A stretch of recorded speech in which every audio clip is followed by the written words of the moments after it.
അടിയന്തരാവസ്ഥയുടെ ഇരുമ്പ് പറയുമായിരുന്നു. ആ തുർമാൻ ഗേറ്റിൽ കഴിഞ്ഞ ദിവസം വീണ്ടും ബുൾഡോസർ പ്രയോഗമുണ്ടായി.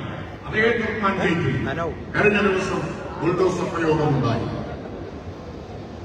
ഉത്തരേന്ത്യയിലാകെ ഇപ്പോൾ ന്യൂനപക്ഷങ്ങൾക്ക് നേരെ പല കാരണങ്ങൾ പറഞ്ഞുകൊണ്ട് ബുൾഡോസറുകൾ പ്രയോഗിക്കുകയാണ്. സുപ്രീം കോടതി തന്നെ പറഞ്ഞു ഇത് നിയമവിരുദ്ധമാണ്. ബുൾഡോസറുകൾ പ്രയോഗിക്കാൻ ഒരു ഗവൺമെന്റിനും അധികാരമില്ല.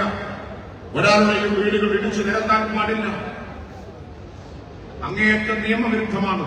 പക്ഷെ എന്ത് കാര്യം, ബുൾഡോസർ പ്രയോഗം നിർബാധിതയാണ്.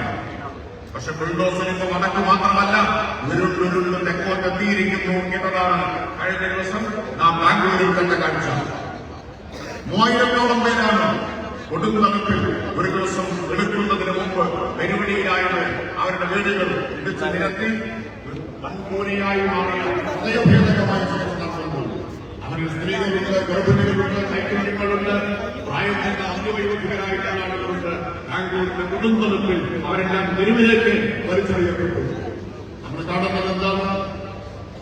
ഈ ബുൾഡോസർ നല്ല ബുൾഡോസറാണ് എന്ന് ന്യായീകരിക്കുന്ന ലജ്ജാകരമായ കാഴ്ച നാം കാണുകയാണ്. ഇതെന്തോ ഒരു നല്ല ബുൾഡോസറാണ്. ഡൽഹിയിലും ഉത്തരേന്ത്യയിലും ഉരുളുന്ന ബുൾഡോസറിനേക്കാൾ കുറച്ച് മയമുള്ള ബുൾഡോസറാണ് പോലും ബാംഗ്ലൂരിൽ ഉരുളുന്ന ബുൾഡോസർ. ബുൾഡോസർ ഏതായാലും അത് വർഗീയതയുടെ പേടിപ്പിക്കുന്ന ചിഹ്നമാണ്. ആ ബുൾഡോസർ പ്രയോഗത്തിന് ഇരകളാകുന്നവരെല്ലാം ന്യൂനപക്ഷങ്ങളിൽപ്പെട്ടവരോ അതീവ ദരിദ്രരോ ദളിതരോ ആയിട്ടുള്ള ആളുകളാണ്, പാവപ്പെട്ട മനുഷ്യരാണ്. ഈ ഗവൺമെന്റിന് നിങ്ങൾക്ക് നൽകാൻ കഴിയുന്ന ഏറ്റവും വലിയ ഉറപ്പ് കേരളത്തിന്റെ തൊട്ടപ്പുറത്ത് വരുത്തിയിട്ടുള്ള ബുൾഡോസർ ഈ കേരളത്തിന്റെ അതിർത്തിക്ക് പുറത്തേക്ക് വരില്ല എന്നുറപ്പ് ഞങ്ങൾക്ക് നൽകാൻ കഴിയും.